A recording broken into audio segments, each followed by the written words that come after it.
No compromise. உங்க சைடுலயும் எங்க சைடுலயும். GT Holidays, South India's #1 travel brand. GRC jewellers Kanchipuram வாடிக்கையாளர் அனைவருக்கும் இனிய புத்தாண்டு நல்வாழ்த்துக்கள். வணக்கம் சார். வணக்கம் பிரபு. வெனிசுலா அதிபர் மதுரோவை சிறைவசம் பிடிச்சிட்டாங்க டொனால்ட் ட்ரம்ப். இதை அடுத்து ஒரு நாட்டில் சட்டம் ஒழுங்கு பிரச்சனை தெரியல, போதைப் பொருள் கடத்துறாங்கன்னு சொல்லிட்டு இன்னொரு நாட்டு அதிபரை கைப்பற்ற அளவுக்கு இன்றைக்கி அமெரிக்கா வளர்ந்து நிற்கிது. இதை தாண்டி அடுத்து அமெரிக்கா அண்டை நாடுகளான கியூபா, கொலம்பியா, மெக்சிகோ இதையும் நாங்கள் கண்ட்ரோல் எடுப்போம்னு சொல்லி ட்ரம்ப் அந்த வகையிலான ஸ்டேட்மெண்ட்ஸ் கொடுத்துட்ருக்காரு. இது எதை நோக்கி போகுது சார்? அது பாசிபிளா?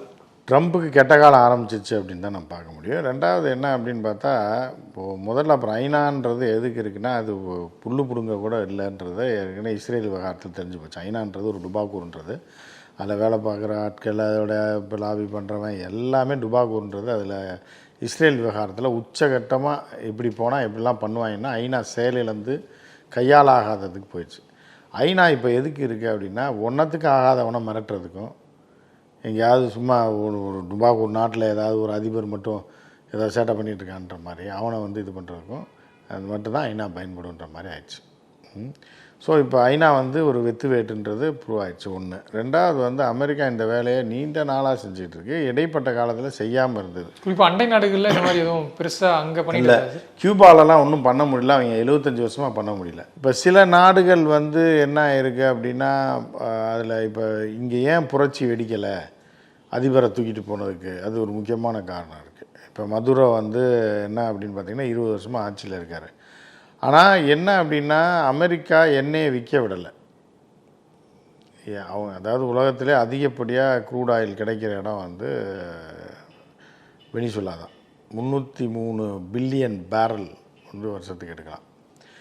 அது நீங்கள் அதை அரபு நாடுகளை கம்பேர் பண்ணிங்கன்னா, நீங்கள் சவுதியில் 288 பில்லியன் பேரல் தான் எடுத்துகிட்ருக்கான் எடுக்கிறான். ஆனால் $260 பில்லியன் விற்றுறான், பேரல் விற்றுறான்.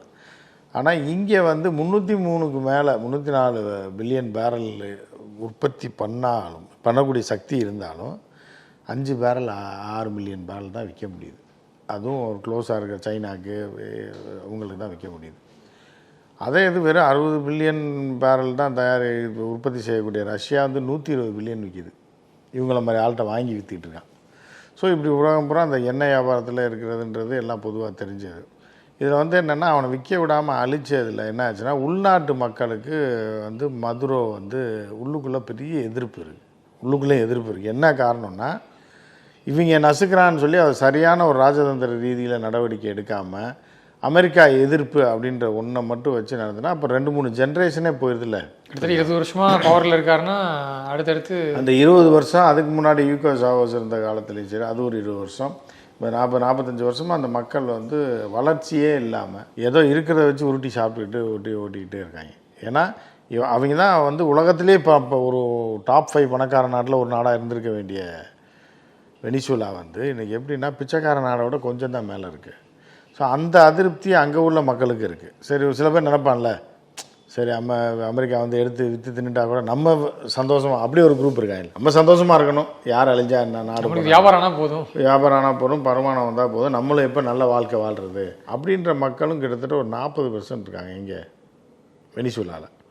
இதை காரணமாக வச்சு தான் அமெரிக்கா கிட்டத்தட்ட 10-15 வருஷமாக அவன் ஜனநாயக ரீதியில் வேறு ரூபத்தில் வேறு ஆட்களை இப்போ எப்படி பங்களாதேஷை கைப்பற்றினாங்களோ அதே மாதிரி கைக்கூலிகளை வளர்த்துக்கிட்டே இருப்பான் அமெரிக்கா. ஒவ்வொரு நாட்டுக்கும் இந்தியாவுக்கு எதிரான கைக்கூலிகளும் வளர்த்தான். இந்த கிழமை ஒருத்தர் தான் நான் இப்போ வீட்டில் கிடக்கான் சும்மா, அண்ணா சார், அவன் ஒரு கைக்கூலி தான், அமெரிக்க கைக்கூலி தான். ஸோ இப்போ ஒவ்வொரு நாட்டிலையும் உருவாக்கிட்டே இருப்பான். அவங்கள வச்சு அவங்கள பவர் ஏற்றிக்கிட்டே இருப்பான். அவனுக்கு நோபல் பரிசு கொடுக்குறது, அவனுக்கு மகசேசை விருது கொடுக்குறது, இந்த மாதிரிலாம் கொடுத்து ஒரு பயங்கர அறிவாளின்ற மாதிரி ஹியூமன் கேட்டலிஸ்ட்டை காட்டி இவ்வளோ நேர்மையானவர். அவன் அவங்க தேர்ந்தெடுக்கிற போகிறான், குடிக்க மாட்டான், கல்யாணம் பண்ணியிருக்க மாட்டான், அதுக்கப்புறம் ஊழலை பண்ணியிருக்க மாட்டான். இப்படி ஆளை தான் இறக்கி விடுவாங்க. கல்யாணம் ஆகாத ஆளை தான் இறக்கி விடுவாங்க. கல்யாணம் ஆனவொன்னா அவன் மகன் ஏதாவது பண்ணிடுவான், அதை வச்சு அவனை கவுத்தி விட்டுருவாங்க.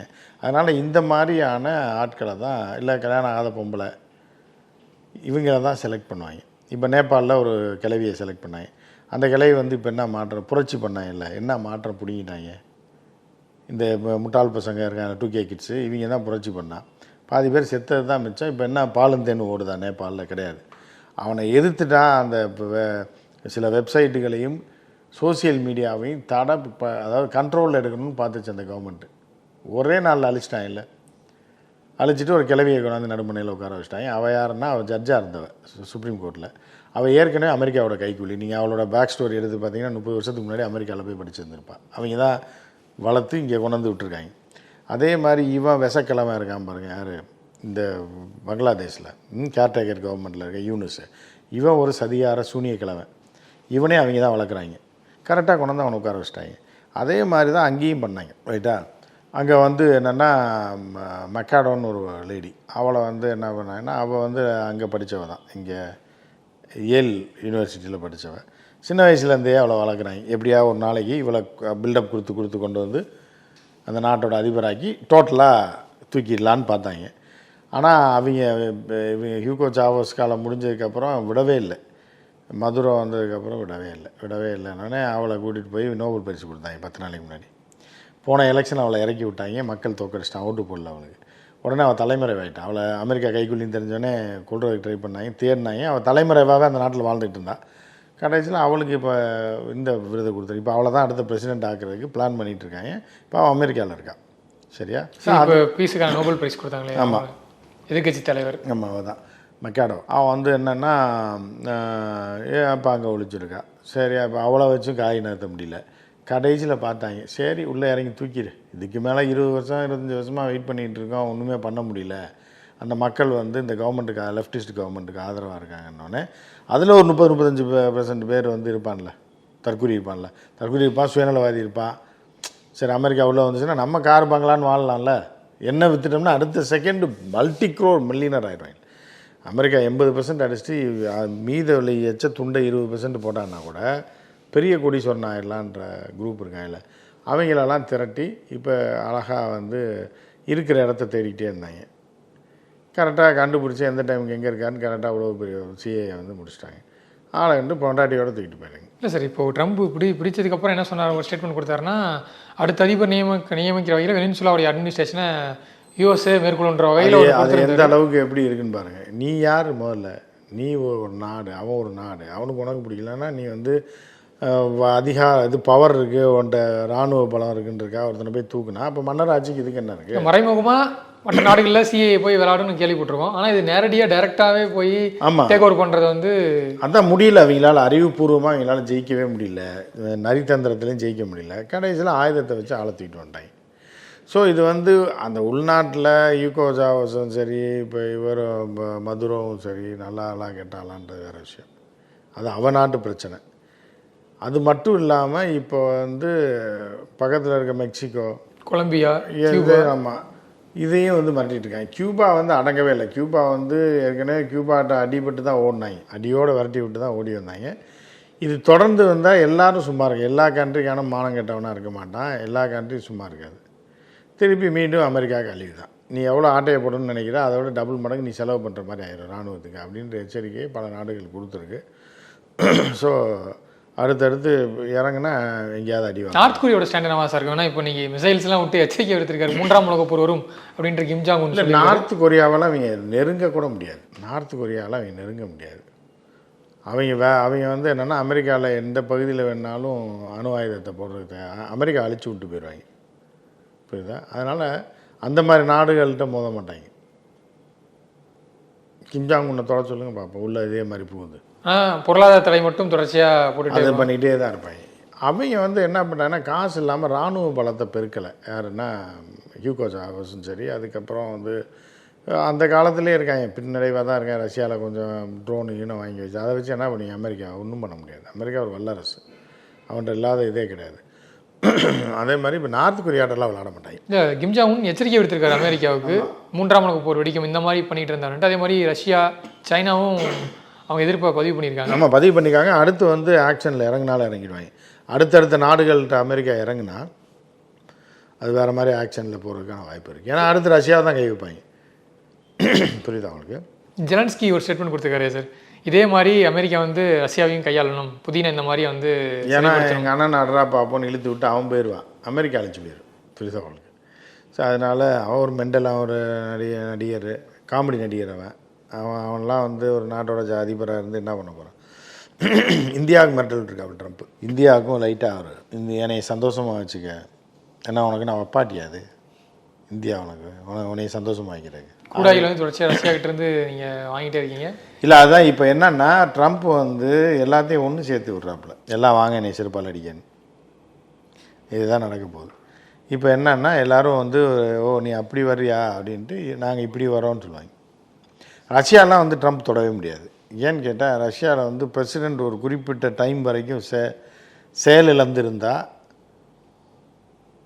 புத்தின் பற்றி எந்த தகவலுமே இல்லை அப்படின்னா என்ன ஆகும்னா 24 ஹவர்ஸ்க்குள்ளே எங்கெங்கெல்லாம் ஏவுகணை நிலைநிறுத்திருக்காங்களோ அது பூரா போய் அமெரிக்காவுக்கு நாசப்படுத்தி காலி பண்ணி விட்ரு. வேறு எவன் தொட்டாலும், இப்போ புத்தினை வேறு எவனோ வந்து ஏதோ பண்ணிட்டான்னா கூட ஃபஸ்ட் அட்டாக் அமெரிக்காவும், அமெரிக்கா, ஜெர்மன், ஃப்ரான்ஸை வந்து அது இஸ்ரேல், இந்த நாளையும் வந்து அணு ஆயுதத்தை போட்டு அழிச்சிடுவாங்க. ஆட்டோமேட்டிக்காக அழிச்சிடும், ஆளெல்லாம் போட வேண்டியதில்லை.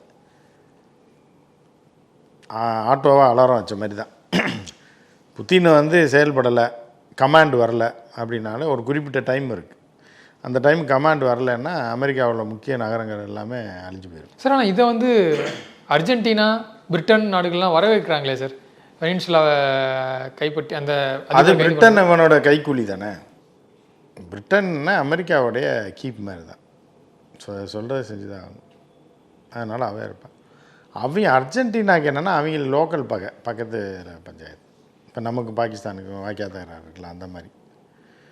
ஏன்னா அங்கேருந்து போதைப் பொருள்லாம் வருது அப்படின்னா அர்ஜென்டினா மாதிரி போதைப் பொருள் புலங்கள் நாட வேறு எங்கேயும் பார்க்க முடியாது.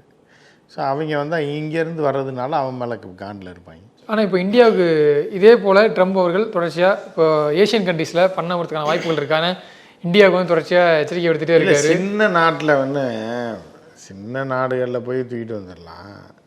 இங்கேலாம் வந்து இந்தியாவெலாம் கை வச்சானா டேக்ஸ் இம்போஷன் சொல்கிறாரு சார், டேக்ஸ் இம்போஸ் பண்ணுன்றாரு சார். அதான் போட்டிருக்கல, அப்புறம் என்ன போட்டால் உனக்கு கண்டுக்கல, அப்புறம் என்ன போட்டு போ. இந்தியா வந்து இறங்கிலாம் போக மாட்டாங்க, போடனா போட்டு பார்த்துக்குவோம் அப்படின்ற மாதிரி. ஏன்னா இன்னும் ரொம்ப ட்ரம்ப் இது தொடர்ந்து பண்ணிகிட்டே இருந்தால் ஃபுல்லாக அக்ரிமெண்ட் போட்டு ரஷ்யாவோட எல்லா டைப்பும் போட ஆரம்பிச்சிடுறாங்க. பட் அது இந்தியாவுக்கு நல்லதாக இருக்குமா சார்? ஒருத்தர் இறங்கிட்டான்னா இப்போ நல்லது இல்லைன்னா என்ன பண்ணுறது, நம்ம பேசாமல் இருக்க முடியாதுல்ல.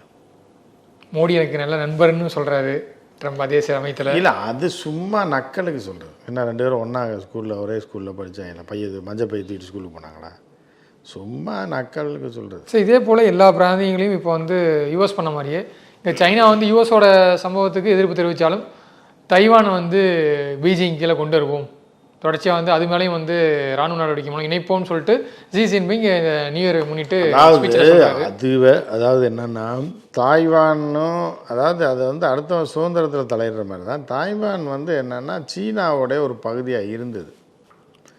அதனால் அவங்களுக்குள்ளே அது கூட இப்போ நம்மளும் பாகிஸ்தானும் இருக்கோம், பங்களாதேஷ் எல்லாமே நம்ம நாட்டோட இருந்தவங்க தான். பிரிஞ்சு போயிட்டாங்க, இவங்களோட தகராறு வருது, ஒன்று சேர்றாங்கன்றது வேறு. இப்போ நம்ம போய் ஈரானை போய் டச் பண்ணோன்னா அப்படி இருக்குது, அதுக்கும் இதுக்கும் வித்தியாசம் இருக்குது. நம்ம போய் பங்களாதேஷில் நாளைக்கு நம்ம நுழையிறதுக்கே வாய்ப்பு இருக்குது. அது ரெடியாக நுழைஞ்சு ரொம்ப டார்ச்சர் பண்ணிகிட்டு இருந்தாங்கன்னா போய் உள்ளே நுழைஞ்சு அதை கேப்சர் பண்ணுறதுக்கே வாய்ப்பு இருக்குது. இலங்கையில் அந்த இது இருக்குது. ஆனால் அது வேறு, அது அண்டை நாடு ஏற்கனவே ஒட்டி உறவாடினது, ஒரே நிலப்பரப்பில் இருந்தது, அது வேறு. அதனால் தாய்வான் ஆனால் அதுக்காக அவன் சுதந்திரத்தில் நம்ம தலையிடுறதுன்றதே வந்து இந்த காலகட்டத்தில், இந்த ஜனநாயக காலகட்டத்தில் அது தவறான ஒரு செயல் தான். அதை யாருமே ஏற்றுக்கொள்ள முடியாது. ரஷ்யா தாய்வானில் போனாலும் சரி, அமெரிக்கா மெக்சிகோ பக்கம் போனாலும் எதையுமே ஏற்றுக்க முடியாது. அதெல்லாம் தனி நாடு. அதுக்கு தானே ஐநா வந்திருக்கு. தனி நாடு, அந்தந்த நாட்டு எல்லை லிமிட்டு, யாரை போய் டச் பண்ணணும், எப்படி ஒரு நாடை அறிவிக்கணும், இந்த நாடை யார் மெயின்டைன் பண்ணணும், எல்லாமே வந்து வரையறுக்கப்பட்டது தானே. அது நீங்கள் தான் சொன்னீங்க யூஎனோட கண்ட்ரோலில். இப்போ யூஎனே வந்து செயலிருந்து போய் தான் இருக்குதுன்னு இருக்கா, அதை திருப்பி ரீஸ்ட்ரக்சர் பண்ணி கொண்டு வரணும். அது திருப்பி அழிவு காலத்தை நோக்கி போகிற மாதிரி தான் இருக்குது இப்போ. ஸோ பட் குளோபலி இந்த மாதிரியான ஒரு இப்போ இஸ்ரேல் பிரச்சனை, ரஷ்யா உக்ரைன் பிரச்சனை, இப்போ யூஎஸ் பண்ணது, இப்போ இங்கே சைனா தைவான் பிரச்சனை, இந்தியாவை சுற்றி இப்போ பாகிஸ்தான், இந்தியா, பங்களாதேஷ், இப்போ இந்தியா கூட மோதிட்டு இருக்காங்க. ஸோ இந்த மாதிரியான விஷயங்கள்லாம் இது குளோபலி எதை நோக்கி கொண்டு போகும் சார்? நோக்கினா இது எல்லாமே அமெரிக்காவுடைய உள்குத்து எல்லாத்துலேயுமே இருக்கும். தாய்வான் விஷயத்தில் அமெரிக்கா தலையிடும். அமெரிக்கா தான் ஆயுத சப்ளை பண்ணிகிட்டு இருக்கு. பங்களாதேஷ் விஷயத்தில் அமெரிக்காவோட பிளான் படி தான் இந்த கிழவனை கொண்டு வந்து உட்கார வச்சாங்க யூனுஸை. அதே மாதிரி ஷேக் ஹசீனா கவுத்தி விட்டது அதில் தான். பாகிஸ்தானுக்கு சோறு போட்டு வளர்க்குறது அவங்க தான். யார் நாய்க்கு எலும்பு போட்ட மாதிரி வளர்க்குறாங்க. யாரை பாகிஸ்தான் நமக்கு எதிராக. ஸோ இந்த மாதிரி எல்லா இடத்துலையுமே இப்போ இங்கே யூகோ சாவஸ் அந்த இது நம்ம இப்போ இதை மதுராவை தூக்குனது இவங்க தான், அப்புறம் கியூபா இப்படின்னு சொல்லி எல்லாத்துலேயும் எங்கெங்கெல்லாம் உக்ரைன் பஞ்சாயத்துலேயும் எதை எடுத்திங்கனாலும் அமெரிக்கா கையதில் இருக்கும். அப்போ இது வந்து இந்த நூற்றாண்டு, இந்த 2 நூற்றாண்டில் அமெரிக்கா தான் இப்போ 2ஆம் உலகப் போருக்கு அப்புறம் அமெரிக்கா தான் பவர்ஃபுல்லாக இருக்குது. இப்போ அமெரிக்கா அந்த பவரை விட்டு கீழே இறங்கினா மட்டும்தான் இதுக்கு தீர்வு. இது எக்கானமி எங்கே கொண்டு போய் விடும் சார்? இந்த மாதிரி மாறி மாறி வர்றது தான் உலகத்தில். ஒரு காலகட்டத்தில் ஒவ்வொரு நாடு, ஜெர்மன் ஒரு காலத்தில் பவர்ஃபுல்லாக இருந்தது, அதுக்கு முன்னாடி ஆஸ்திரியா இருந்தது. ஏன்னா இப்போ டாலரோட வேல்யூ வேற எங்கேயோ போயிட்டுருக்கு, மற்ற கரன்சிலாம் அடி வாங்கிட்டே இருக்குது. இல்லை, டாலரோட வேல்யூ வந்து அது வேறு, அது கோல்டுனால, அது பல்வேறு காரணங்களால் அது போயிட்டுருக்கு, அதுக்கு இதுக்கு சம்மந்தம் இல்லை. இப்போ ட்ரம்ப் வந்து எல்லாத்தையும் ஆட்டையை போடணுன்ற ஒரு நிலைக்கு வந்ததுனால தான் இந்த பிரச்சனை வருது. ஸோ இது வந்து அடுத்த இன்னும் 3 வருஷம் இருக்குது ட்ரம்ப்புக்கு. அதனால் முடிஞ்சால் தான் என்ன மாற்றம் வரும்ன்றதை பார்க்க முடியும். இதை பொறுத்து இருந்து பார்க்கலாம் சார். நிறைய ஒதுக்கி குறித்து நிறைய தகவலை பார்த்துட்டீங்க. நேரத்துக்கு நன்றி. ஆஹா, நோ காம்ப்ரமைஸ். உங்க சைடுலயும் எங்க சைடுலயும். GT Holidays, South India's #1 travel brand. GRC jewellers Kanchipuram வாடிக்கையாளர் அனைவருக்கும் இனிய புத்தாண்டு நல்வாழ்த்துக்கள்.